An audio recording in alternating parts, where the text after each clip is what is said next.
guys, Coach Bill Sandillo coming to you from Chandler, Arizona. And for the next 10 minutes, I'll be your personal hitting coach. And we're doing a lot of video analysis this weekend. And I had a dad ask me, he saw one of my training sessions. We had a lot to do. We talked about, the pelvic coil. We talked a lot about, the pelvis and not the hips.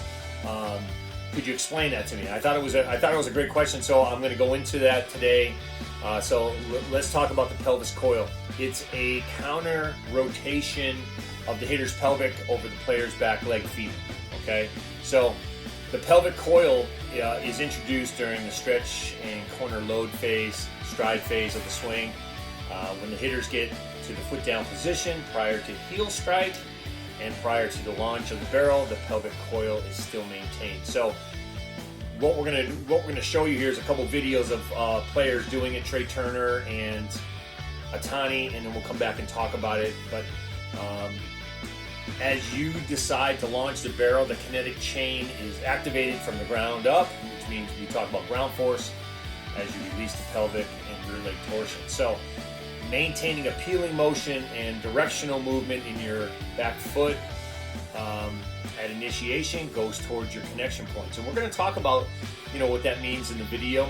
And then of course, do not over rotate your back foot as you swing, as this will create a rotational swing plane and it will interfere with making a firm connection through the ball, and you'll cut off your connection point, you'll cut off your zone. We see a lot of guys do this when they over rotate that back foot and they over rotate their hips and they just get in and out of the hitting zone too quick. So let's go ahead and take a look at these videos and we'll come back and talk about it, okay? Okay, today guys, we're gonna talk about the pelvis coil. A lot has been asked about, loading up on that backside. What is your hips doing? I really don't talk about the hips so much because if we talk about the hips, we can really get in trouble. We talk about the pelvic coil, and we're gonna demonstrate on a couple hitters here, but the pelvic coil is basically a counter rotation of the hitter's pelvis over the player's back leg femur. So when we look at Trey Turner, we talk about, creating ground force. We talk about good structure. We talk about loading that pelvis, not the hip, but we talk about loading the pelvis into the back femur, okay? But again, Trey Turner here is in a great position to launch. His weight is back. He's centered now. As we roll through, you're seeing how that pelvis right here is turning back as he kind of gets into his launch position and that back elbow starts getting into the slot. You're going to start to see how the stride phase of the swing, because he's got foot down, doesn't mean he doesn't stride. It certainly doesn't mean he doesn't stretch. So right now he's initiating the ground force. We call this peeling. So let me go ahead and continue to roll through. So right there is when he launches, his pelvis is back. Now he's blocking. So everything out front, once he initiates that ground force from the backside, okay, he's blocking into that front side. So he's holding back everything right here to create whip. And as we roll through, now see that pelvis? Now he hasn't over rotated, meaning he hasn't just opened up his hips. Everything is still closed. It's still maintained, okay? Now, and you can see that back foot. He's starting that ground force, which is the act of peeling and not just rotating. So as he releases that rear leg torsion into his front side, now you talk about the blocking that takes place. That's going to create that whip. Now all of a sudden, the pelvis goes, he's on his ground force, he's peeled, he hasn't rotated, makes his connection. You can see at connection, I've heard a lot of talk about this online, that the nose is in front of the belly button. Well, that's simply not the case. Here's the nose, here's the belly button. The head is back behind the ball. The knee is driving down, and this is from a grounded position. He's blocking in the front to create the whip that has come from that backside. Let me clear these lines. And he's gotten all the way through. And as he finishes, his weight is still back. Here's his weight distribution. I mean, if we had to put a number to that, he's about 70-30, 60-40 in the back position. Let me clear these lines. And then let's look at that one more time from real time. As he launches the barrel, you can see that deep barrel turn back here. You can see he's peeling that back foot. His knee is driving. His hips are still closed. His lead elbow is up. Makes his connection. Good extension, good finish. Okay, guys, so we just looked at Trey Turner. He had a great WBC, but it did raise a lot of questions when you're looking at the Japan team, how they hit as compared to the Americans, how they hit. And I think Japan kind of exposed what we've been trying to teach for a few years is we're trying to teach one-leg hitting, keeping our weight back, driving through the ball. Now, you're going to see Ohtani. He's one of the best hitters in baseball right now, one of the hottest hitters in baseball. He's also a grounded guy too. So we're going to go ahead and look at his video, and then we'll come back and talk about that, okay? Okay, guys, we're going to talk about the pelvis coil with Ohtani, one of the best hitters in the game right now.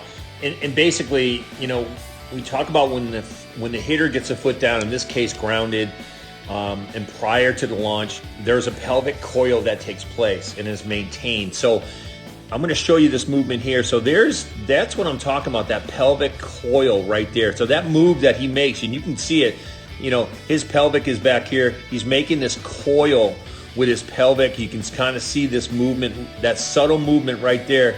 That's that coil we talk about prior to launch. And then what happens, let me clear these lines. As he decides to launch the barrel, we talk about being directional. We talk about the hands, back knee is peeling. Everything's going towards the connection point. Everything's going towards the connection point. He makes his first move, which is directional. The hips are right here. The pelvis is back here. They stay closed. They're maintained even when he launches the barrel. And you're going to see this right here. So as he launches the barrel right there, watch that back foot. Now I'm going to put a line on it. There's his back heel and his toe. He launched the barrel towards the connection point. Everything is towards the connection point. He didn't over-rotate from the bottom side of his lower half. And you can see his pelvis is still maintained. Now as he releases that rear leg torsion and gets through connection, that's when everything releases. Let's go ahead and clear those lines. Let's back this up one more time. Again, you can see the loading of the hips right here. You can see that movement right there, the loading of the hips. Then the launch of the barrel. Everything's directional towards the connection point, stays closed. Now that rear leg torsion explodes open, and he finishes his swing. Okay, so we're going to watch that swing again from the side view, and you're going to be able to see the coil of the pelvis really, really good here. So watch Ohtani as he gets the foot down. See that stretch? It's still that stretch we talk about. Even though he's staying grounded, he's stepping out a little bit, and he's stretching back, okay? Let me clear these. So as we go, look at that pelvis tilt right here. That tilt right there. So you can kind of see Ohtani's back pockets going towards the pitcher right here as he's loading that rear pelvis, okay? Right there. Now, as he releases that torsion right there, you can see that knee driving, that back foot's peeling. Now he releases that rear leg torsion. There he gets a connection. And you can see right there, as he releases that back pelvis right there to connection, he's blocking on the front side, which is creating that whip that's coming from the backside. Let me clear these lines. As he gets through, he's firm, he's back. And again, you talk about back on the ball. His nose, a lot of people talk about has nose, should be in front of your belly button. That's not true. You're back on the ball. You've created your whip. You've gotten through, and you've finished your swing. That is just perfect. There we explain, the coil, the pelvic coil, and what it means. And we got a chance to see two very, very, very good hitters, two elite hitters that just came off of WBC. And again, if you like the video, like and subscribe, tell your friends. I'll be happy to post more videos like this.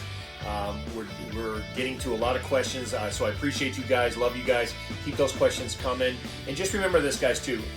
There's not one way to teach this game. There's a lot of ways that we can, demonstrate and get into the swings of the players, the major league players that are out there today. We're looking for consistency in launch. We're looking for consistency of how all elite hitters swing. And so that's really the goal here. So again, if you liked the video, like and subscribe. Be happy to post some more videos and answer your questions. Okay, guys? Have a great week. Have a great weekend. We'll talk to you soon. What should we do, Gary Vee? People should fucking stop complaining. Right. People should figure out call. who the fuck they are. Figure out what you fucking puts you on fire and you're halfway decent at. If you're lucky enough right now to be listening and you're good at what you like, become tunnel fucking vision. Because there's way too many voices telling you what and how. Have the conversation with the person that's holding you back. The reason most people who are listening right now are not doing that thing is they're worried about the opinion of somebody. We have to get to a place where you're doing you, because the number one thing that scares the fuck out of me is regret. And you're gonna sit there at 72 and you're gonna say, I wish, I wish, I wish. And whether that's money or spend more time with your family, there's a million ways to do this.